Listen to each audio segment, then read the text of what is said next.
Joseph Kabila s'est prononcé à la nation, oui, État de la nation 2016.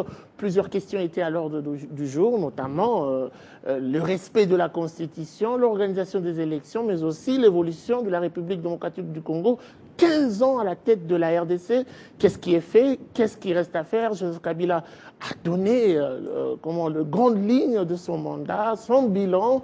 Ici, à Kinshasa, capitale de la République démocratique du Congo, beaucoup de députés ont pris part à cette grande cérémonie, notamment ceux de l'opposition et de la majorité. Aujourd'hui, nous allons décrypter ces discours du chef de l'État avec un député de l'opposition, mais aussi nous allons parler également de cet accord. Peut-on dire qu'il y a eu respect ou pas de l'accord issu du dialogue national? Ça sera ici sur ce plateau.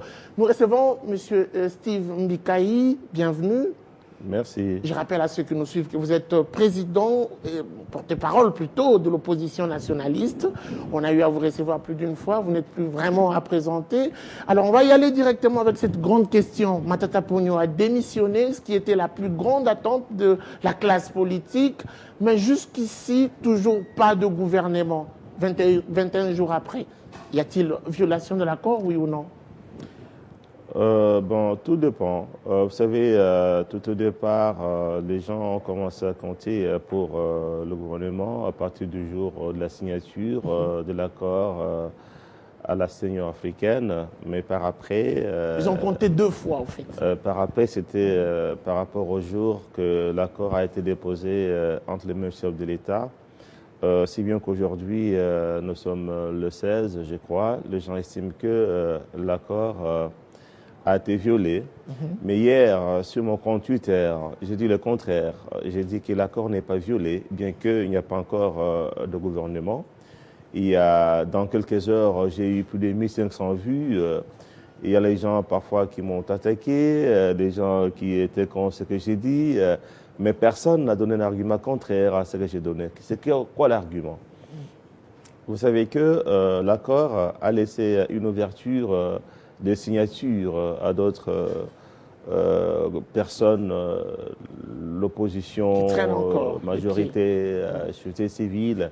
Et il y a eu les dernières signatures intervenues il n'y a même pas 2 semaines, ce qui veut dire qu'on ne peut pas hors 21 jours. Parce que l'accord n'a pas dit que, on comptait à partir de la fin du dialogue.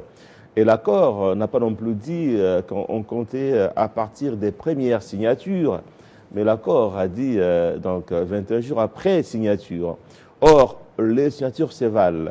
Ceux qui adhèrent après ont les mêmes droits que ceux qui ont adhéré avant. Alors c'est pour dire que tant qu'il y aurait des signatures, on autant de temps que ça prendra, sauf que, on n'atteindra jamais le 21 jours jusqu'à ce qu'on bouclera toutes ces signatures, selon ce que vous voulez dire. C'est que si le gouvernement sort, on arrête de compter. Il faut voir le bon sens aussi. Matata a démissionné, il y a un budget à défendre à l'Assemblée nationale, ce qui veut dire qu'il y a nécessité d'aller trop vite, n'est-ce pas? Mais on ne peut pas attendre éternellement. Cela veut dire, même 1 minute après la dernière signature, on peut sortir le gouvernement. Sauf que si on fait 21 jours après la dernière signature sans gouvernement, sans nouvelle signature, on peut dire qu'on a violé l'accord. J'attends toujours d'arguments contre ce que j'ai dit. Il n'y en a pas. Alors, M. Steve Mbikaï, je vous prends au mot. On va y aller dans ce sens. Imaginez-vous qu'il y ait 3 semaines de signature ou 3 semaines à convaincre. Vous savez que c'est à pas de tortue que certaines personnes arrivent à signer. Il y a encore des négociations, des tractations qui se font. 3 semaines durant des signatures qui se succèdent. Nous aurons également 3 semaines sans gouvernement. C'est une question de bon sens. Il ne faut pas caricaturer ce que je dis. C'est le bon sens. Le bon sens voudrait que le pays ait un gouvernement. Parce qu'aujourd'hui, il n'y a pas de gouvernement, parce que celui qui est là est démissionnaire. Vous comprenez? Alors, ce qui veut dire qu'il faut allier les 2 arguments. Il y a cette affaire de la violation, qu'on me démontre que les dernières signatures ne comptent pas. Ces signatures ont la même valeur que les premières signatures. Ce qui veut dire que, on est dans le bon. Mais si, par exemple, on Qu'est-ce qui est exactement écrit dans l'accord cadre? Qu'est-ce qui est Dans exactement écrit par rapport à il est dit, l'application de cet accord? dans l'accord, il est dit que 21 jours, dans les 21 jours, pas après 21 jours, dans les 21 jours qui suivent la signature de l'accord, on met en place un nouveau gouvernement, un gouvernement d'union nationale. Vous voyez, on n'a pas dit à 21 jours après le dialogue, on n'a pas non plus dit 21 jours après les premières signatures, parce qu'on savait qu'il y en aura d'autres, n'est-ce pas, d'autres signatures. Donc, ces signatures, elles s'évalent. Et tous les signataires ont les mêmes droits. Donc, on ne peut pas s'alarmer outre mesure pour dire que l'accord a été violé. Mais si nous restons jusqu'à 21 jours encore, sans gouvernement, et moi je dirais que l'accord est violé. Mais j'espère que le chef de l'État fera diligence, parce qu'il y a le budget à défendre à l'Assemblée nationale. Il y a le vide qui est presque créé par la démission du gouvernement. Est-ce que vous n'êtes pas en train de vouloir jouer un peu le jeu, oser, comme Vital Kamerhe? Il a accepté de nager à contre-courant.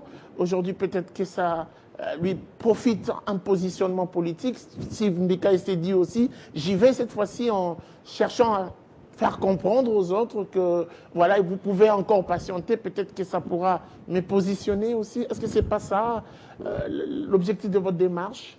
Je ne suis pas là pour un procès d'intention. Moi, j'ai l'habitude d'analyser les faits et j'attends qu'on me contredise. Je vous ai dit qu'il y a eu 1600 vues sur mon compte Twitter, des gens aussi mécontents de mes arguments, mais personne pour m'opposer un argument contraire.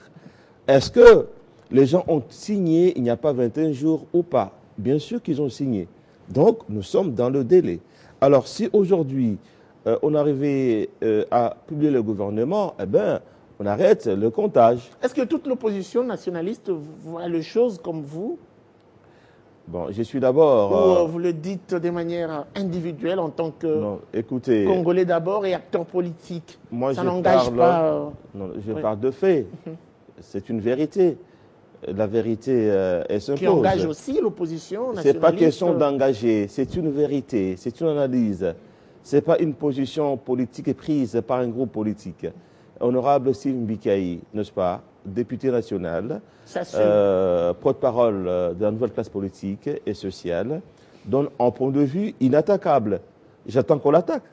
Alors parlons un tout petit peu aussi de ces discours du chef de l'État. Cette adresse hier devant le Congrès, Joseph Kabila a fait son bilan. L'opposition, oui, le rassemblement dit que c'était un discours agressif. Avant que l'on décrypte un peu le contenu, vous pensez que c'était le cas? Joseph Kabila était trop agressif envers l'opposition? Moi, je pense plutôt que le discours a été ferme. Ok, je pense que c'était ferme. Après toutes ces tentatives qu'il y a eu de dialoguer, surtout avec le camp du rassemblement, commençant par ce qu'il y a eu comme contact secret avec l'UDPS, ça fait plusieurs mois. Nous sommes allés à la cité de l'Union africaine. Eh ben, un groupe a boycotté, il y a eu un accord. Malgré cet accord, il y a eu encore la tentative de médiation avec la CENCO. Et là, je vous une parenthèse pour dire que le 30 juin 2015, dans une déclaration, j'avais proposé que la facilitation fût donnée aux évêques congolais.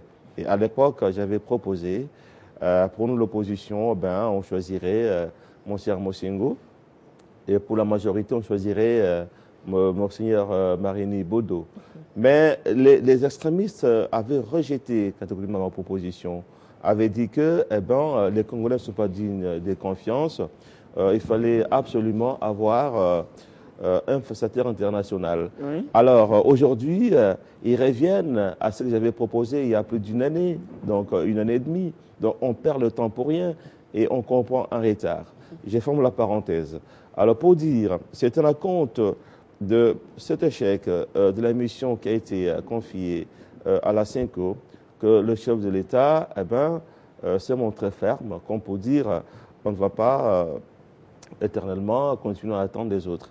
Mais j'ai vu qu'en réaction à cette fermeté du président, le rassemblement est devenu plus réaliste. parce que le soir même, il y a eu un communiqué qui demande maintenant de négocier. Mais c'est maintenant le rassemblement qui court derrière les négociations, parce que ils ont dit, ils soutiennent la démarche de la Cinco, ils veulent que ça continue. Alors c'est à mieux si ça peut continuer. Négocier avec et si on peut avoir... conditions? Non, les conditions, les conditions parfois ce sont les conditions des négociations, mais il y a quand même certaines conditions aussi, certaines positions, mais que moi je trouve pas très sensées. Parce que quand par exemple je vais négocier avec vous, je vous demande de vous éliminer, vous auto-éliminer, c'est un non-sens. Parce que vous ne le ferez pas. Si je veux vous éliminer, vous renverser, je peux passer par... Donc pour vous, la revendication ou la négociation, les conditions de négociation du rassemblement sont non sensées. Certaines conditions, bien sûr, sont non sensées. Il faut le dire clairement. Je disais que si je veux vous renverser, eh ben, parce que nous parlons du rassemblement, bien sûr. Si je veux vous renverser, je peux passer par un coup d'État ou par une instruction populaire. Ça n'a pas de sens que de vous adresser un cas de charge, soit à un médiateur. Et entre-temps, je demande à ce que l'autre partie s'auto-élimine, s'efface. Ça ne se tient pas debout. Ça équivaudrait à un refus de négociation. Mais je disais que moi, je suis pour un large consensus. Ça peut se faire que maintenant qu'il y a une dose de réalisme dans la position du rassemblement et que cela puisse déboucher. Est-ce que vous avez quand même senti en Joseph Kabila dans son discours une sorte de volonté, je vous interromps un moment, de vouloir travailler avec tout le monde, même le rassemblement? Vous l'avez senti? Je disais que si cela peut déboucher sur une plus large inclusivité, c'est à mieux. Mais par rapport à la volonté de vouloir travailler avec tout le monde ou pas, nous constatons seulement que il y a quand même une demande d'inclusivité plus large de la part de tout le monde. C'est ce qui a expliqué que on a continué à discuter à travers la Cinco. Alors, ma plus grande question, c'est d'ailleurs celle qui me vient tout de suite, je m'en voudrais si je ne vous la pose pas. Doit-on y aller sans le rassemblement ou continuer à attendre ces caprices? Non, comme je viens de le dire, nous avons besoin, les gens du rassemblement sont des Congolais. Ce sont les Congolais qui ont droit au chapitre. On a besoin aussi de leur contribution. Alors, s'ils peuvent venir s'impliquer dans la dynamique, parce que l'accord, j'ai dit aussi que la Cinco a commis un péché. C'est comme ça que cette démarche est vouée pratiquement à l'échec. Pourquoi? Parce que la Cinco m'a paru pas bien placée pour mener ces discussions. Pourquoi? Parce qu'elle-même, la Cinco, a boycotté les travaux du dialogue en se retirant. Mais curieusement, on a vu la Cinco participer à la clôture du conclave du rassemblement. C'est déjà un parti pris de la part de Cinco. Et je veux dire en passant que ce conclave n'avait jamais été ouvert. On a vu que sa clôture. Alors la Cinco a préféré se retirer d'un forum officiel parce que le dialogue, c'était un forum officiel couvert par la résolution 2217 de l'ONU et couvert par l'ordonnance présidentielle qui le convoquait, donc des assises officielles. Et dans sa démarche, la Cinco a eu tendance à mettre les conclusions du dialogue sur le même pied d'égalité avec celle du conclave. Oui. À mon humble avis, c'était mal parti, parce qu'il y a un camp du compromis, il y a un compromis, il y a un camp qui est hors compromis, qu'il faut chercher à inclure dans ce compromis, c'est le rassemblement. Et partant de cette logique, je me suis dit que la Cinco, tout au départ, a tapé à côté. Et comment vous pensez que la Cinco peut corriger ce péché? Parce que vous l'avez dit, la Cinco a péché. Comment peut-elle corriger ce péché? Non, mais le péché se corrige quand on comprend qu'il y a jailli un compromis. Maintenant qu'elle est déjà responsabilisée. Qu'il y a un compromis qui a été trouvé et que ce compromis a besoin d'un large consensus, qu'elle continue à vouloir impliquer le rassemblement, moyennant peut-être des ajouts, n'est-ce pas, à cet accord, parce que le Rassemblement ne peut pas seulement venir comme ça. Il peut y avoir aussi des ajouts à donner. Mais à suivre le discours chef de l'État d'hier, je peux dire que le train est en avancée et que les autres pourraient le prendre à une gare quelconque si jamais ils ont besoin d'être à bord. Alors, le discours du chef de l'État n'a pas seulement planché sur cette affaire du rassemblement. Moi, il y a des choses que j'ai retenues qui m'ont plu dans ce discours. D'abord, par rapport à son bilan de 15 ans, vous savez, le bilan, moi je laisserai le temps aux gens de la majorité de défendre leur bilan. Vous savez que la politique c'est un monde partisan. C'est pas à moi de venir défendre le bilan, n'est-ce pas, du pouvoir en place. Ça dépend des gens de la majorité. Mais vous avez quand même retenu des choses. Néanmoins, il a donné des indications par rapport à un point de départ, le point zéro. Alors, on peut voir par rapport au point zéro, notamment ce plan politique, est-ce qu'on va vers le négatif ou vers le positif? Tout ce qu'il a tracé, on dirait que le guide s'oriente vers le côté opposé au négatif, on dirait. Mais ce qui est plus important pour moi, que j'ai noté, notamment, que le chef de l'État a rendu hommage aux personnalités politiques qui avaient répondu à son appel en juin 2015 lors des consultations pour le dialogue. Parce que si nous, l'opposition, avions tous refusé de répondre à cet appel, le dialogue n'aurait pas eu lieu. Parce qu'aujourd'hui, on met à l'avant-plan les ouvriers de la 25e heure, ceux qui sont venus après, qui sont venus vedettes du dialogue, qui se sont tout appropriés. Mais au moins, j'ai compris que ce l'État n'oublie pas le bienfait. Il a rappelé qu'il y a les gens qui avaient répondu à son appel. Ils ont fait que ça puisse réussir. Parce qu'aujourd'hui, on dit que c'est ISC qui a crédibilisé le dialogue. Mais avant de te crédibiliser, il y a eu un processus qui a mené à ce dialogue. J'étais très content, en tant que membre concerné, de voir que le chef de l'État n'a pas oublié les gens qui ont fait que cet accord puisse prendre forme. Et là où je suis aussi tout à fait d'accord, c'est parce que j'ai eu à le dire dans le passé. Quand on demande au président de la République de se prononcer par rapport au troisième mandat, moi j'ai dit qu'on lui donne le pouvoir qu'il n'a pas. Il n'a pas les pouvoirs, il n'a pas de choix face à la Constitution.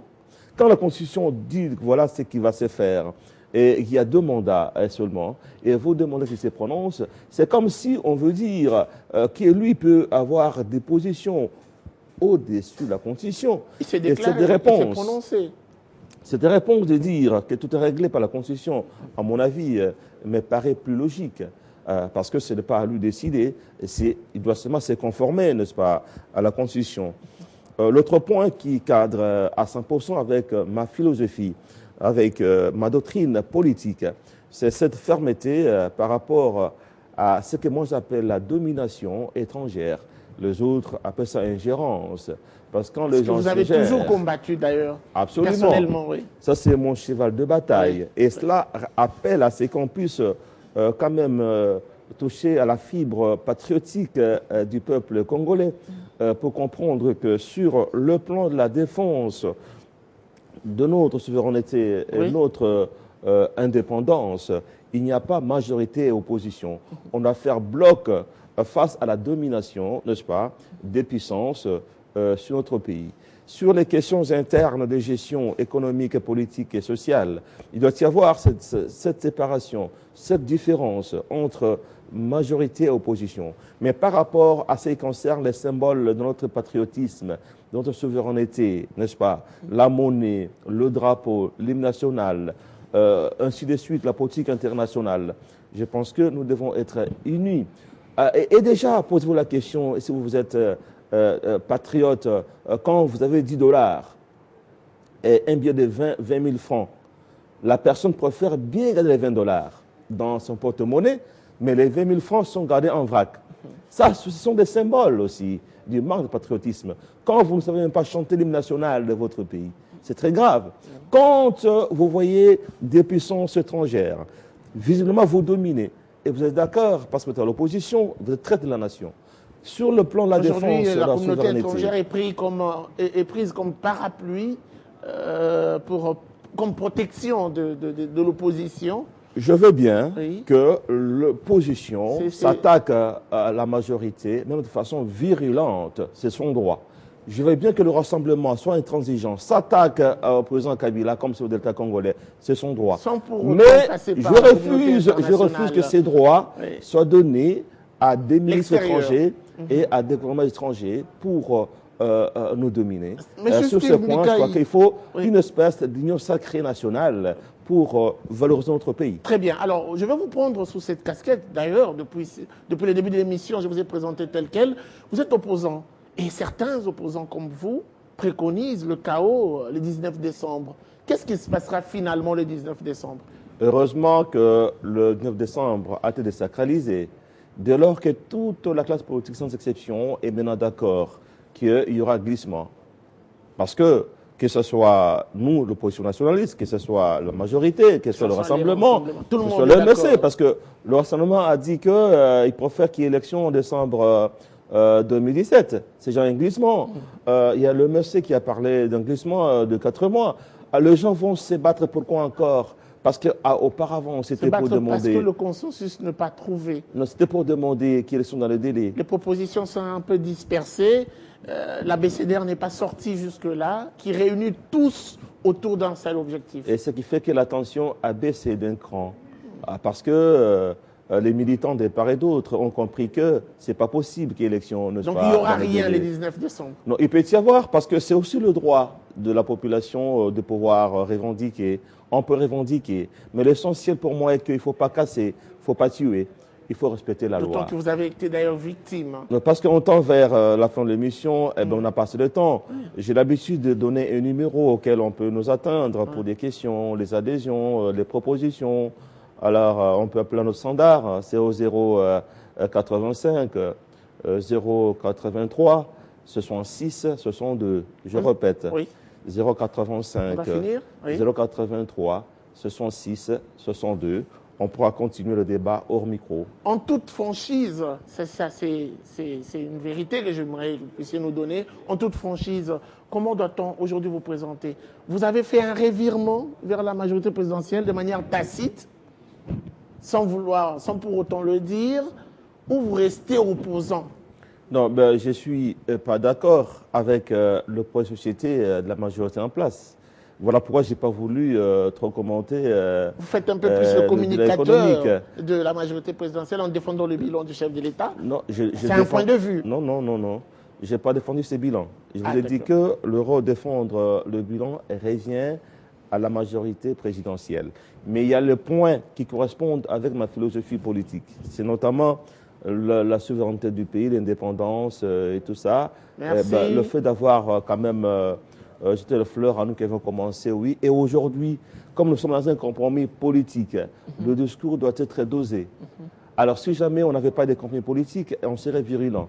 Et de tout le temps, j'ai toujours un style assez courtois, parce que je me dis qu'être opposant ne veut pas dire l'écart de langage. Merci. Je ne suis pas d'accord avec leur plan d'action, leur programme, leur philosophie, mais je suis d'accord avec certains aspects défendus par le chef de l'État, notamment sur la souveraineté du pays. Merci. D'accord également avec le chef de l'État, Joseph Kabila Kabange. Merci. D'accord, Steve Mikaï d'avoir répondu à notre invitation. Non, non, écoutez, ne me donne pas ce que je n'ai pas dit. Oui. Je ne suis pas d'accord avec la gestion intégrale de la majorité.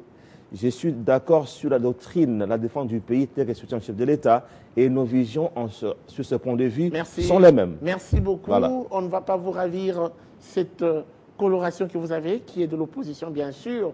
Merci à vous de nous avoir suivis. La suite, ça sera sans doute au prochain numéro avec le même plaisir.